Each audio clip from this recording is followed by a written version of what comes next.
Okay.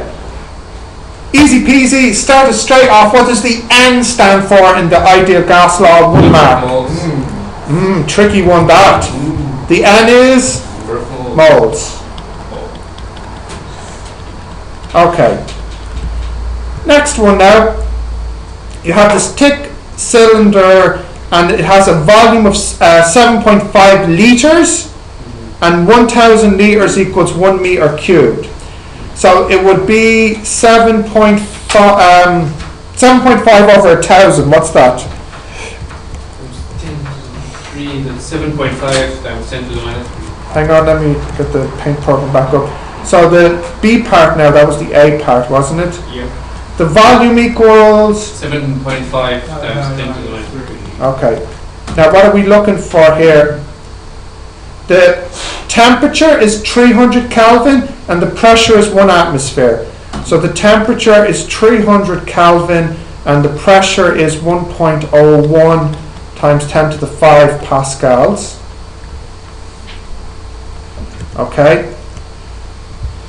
And we are looking for how many moles? So what formula do we have? So PV equals nRT. So PV, I'll write up the top here, PV equals nRT. So N is PV over RT. So give me what that is, please. Dear, come on. You have the phone there, you can be typing it in. 3.0368735. 3.836. 8. Zero. Sorry, I mean 0. 3.0. 3.036. 8, so 4. Right. Leave them. Right. The cylinder is used to fill small balloons, each of volume 1.45 litres at a pressure of 1.2 and a temperature of 27 until the cylinder is empty. The cylinder is considered empty when the pressure has fallen to 1.2 so that no more balloons can be filled. When the cylinder is empty, how many moles of helium remains? So in other words, when the pressure is 1.2 atmospheres, Yes. Move on. what's wrong? Did we put the pressure as 1.2? Oh, I don't think we did. Actually, yeah. No, sorry, I left out. You'll have to fix that. I'm sorry. Yes, there's one more thing. We need to move the dot to the left 1 point. Exactly. This should be 1.2. No, there should be 1.2 there as well. Yeah, it's 0.3.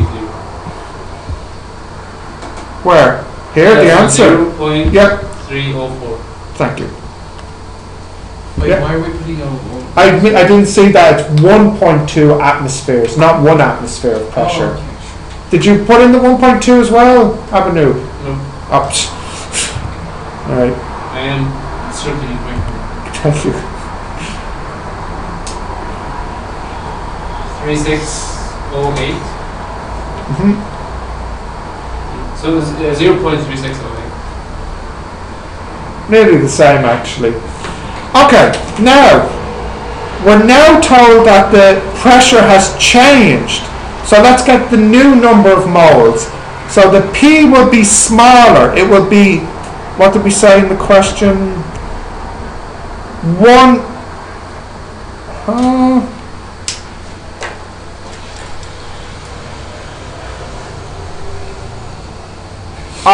I'm sorry, I gave the wrong number again. No, I'm very sorry. Look, I'm misreading the question because I too want to break. So the first answer was right. No. I misread totally. It says there's 150 atmospheres to begin with. So 150 times 1.01 times 10 to the power of 5 divided by R times 300. So you get 6077. Then the pressure is now 1.2 afterwards. which actually we already have that answer, but I'll write it in again. Pressure times volume all over the same R and the same T. So that was actually the answer I had before. What was that answer? You said it was 0.308, wasn't it? 3608. 3608, yeah? Okay. So you can see a lot of moles of helium left the cylinder. How many moles? Well, just subtract them. So the number of moles that left would roughly be that minus 0.3608. So 607. about 607. In fact, nearly, when you round it off, 6078 roughly. Now what are we asked for? When the cylinder is empty, how many moles of helium remain in the cylinder? So that's actually this number here. That's how many there was to begin with when it was at full pressure. That's when it's at the reduced pressure. Okay. How many balloons can be filled? So what's the volume of each balloon? It's 1.4 litres. Okay, so if you picture this, you have your balloon now. Its volume equals, what did I say, 1.45 times 10 to the minus 3. Do we know the pressure? Do we know the N? We know the R, what is it? 8.31. I think we're just doing the Why volume. 10 to the power minus 3? It's litres. Oh. Now we actually know the N, kind of. We know how many moles we can use in total. It's 6078 of helium. But we don't know how many moles is in one balloon. Yeah? If we have the volume of the whole Yeah, if we thing, have the volume of all the balloons. So if I imagine all the balloons together, okay, so then what would the N be? It'd be 6078. And he tells us what the pressure in each balloon is. It is 1.2 atmospheres. It says it in the previous one as well. 1.2 atmospheres. Now that's interesting. Why is the pressure in the balloon 1.2 atmospheres? Well, he said you cannot put any more balloons filled up when the pressure is less than 1.2. So that must be because the balloon needs 1.2 of pressure. Yeah? And again, that makes sense. The pressure in the balloon should be a little bit more than the atmosphere. Because of course if it was a little bit less, then what would happen? The atmosphere would push in on it. So it needs to be a little bit more until it balances out, and then what happens? Alright, now I'm confusing you. Yeah. Balloon, Balloon. if the pressure inside is less than the atmosphere, what would happen to the balloon? Yes. If the pressure is more, like for example 1.2 atmosphere, it will expand until what? Until the pressure inside the balloon equals the pressure outside. So the pressure inside a balloon should be 1 atmosphere. If it was more than 1 atmosphere, like I said, it wouldn't be stable. And if it was less than 1 atmosphere, it wouldn't be stable. To keep it not moving, the inside and the outside pressures need to be the same. So the pressure in one balloon is 1 atmosphere. You need the pressure in your tank to be more than 1 atmosphere so that air comes out. If it was less than 1 atmosphere, what would happen? Air would go in. So after all of that, I can just say that the pressure here is 1 atmosphere, which is 10 to the 5. Okay, so I also have the T, don't I? That is 300.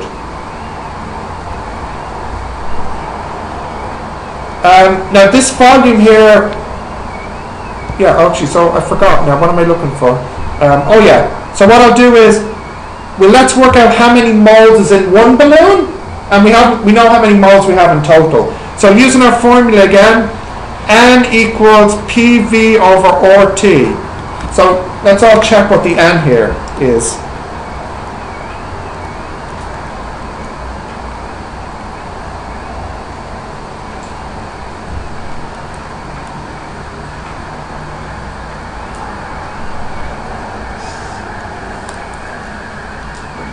So I got 0.06. So in one balloon, there is 0.06 moles. How many moles do I have in total that left the tank to fill in balloons? 6078. So if I just divide, I know how many balloons I can fill up. 0.01300. Quite a lot, it would seem.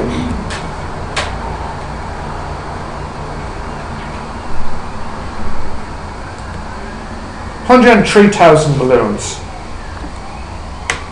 Wow. Yes, a lot. Got that? A little bit tricky because in fact it didn't tell you what the pressure in the balloon was. You had to figure out that it needs to be 1 atmosphere. Okay. Now, the last one here, I can do it in Excel in about 2 minutes. Let me just explain this last one here. In the exam, there is always one question where they make you draw a graph. And you always need to get your information from the graph that you draw. Blah, blah, blah. There's a big story here, and at the end of the day, they say, here is the equation, and here is the data.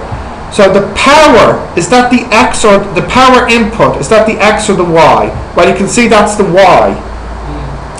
And the mass of the liquid collected, or the mass, we can see that that's the X here. So what does this part represent? The slope. And then what about this part here at the end? The C. So part 1 is on the paper provided plot a graph where power is on the Y and the mass is on the X. Okay? So can you just write those numbers down? I'll put them in the Excel and get Excel to do it. So can you just write that box, that table down?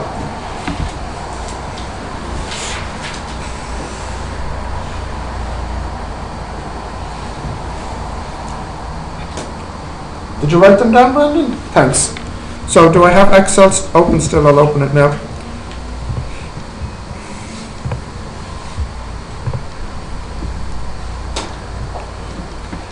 Do you understand what I'm saying? That there's always one question. They always ask you to draw a graph, and they either give you the equation or they give you the steps that leads to the equation. And it could be an equation that you've never seen before and you don't understand where it comes from, and it could be one that you have. But it doesn't matter either way, because the question is tested your ability to draw a graph. So the first one is power. So what about the power numbers there? 10, 20, 30, 40. That's it, okay. And then the other one is the mass. What is it? 1.6.4, 11.2, 16.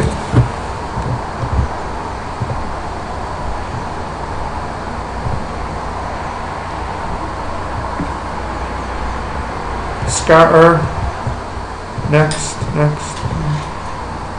Well, you can put in the titles. Insert, trend line, and show me the equation. So what's the slope of this line? 0.48. So if I go back to the equation, I can see 0.48 equals latent heat over 200. So 0.48 equals latent heat over 200. And also, the C is the rate of loss of heat, which is minus 3.2.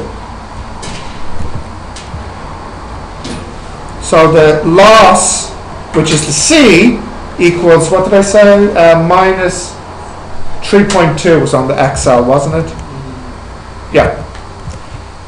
Part 1, what is the latent heat? 96. Well, just multiply that and you get latent heat will equal, what do you say? 96. And then next part is probably what is the heat loss? What is the rate of heat lost? So in other words, what is the C? So there you go. That's the heat loss minus because it's losing the heat, and that's the latent heat. Now please note, I did this question without reading it. they give you a little story sometimes, blah blah blah, and the key thing is the formula and the graph from the data. 8 marks. 8 marks for drawing this graph basically and getting the M and getting the C from the graph.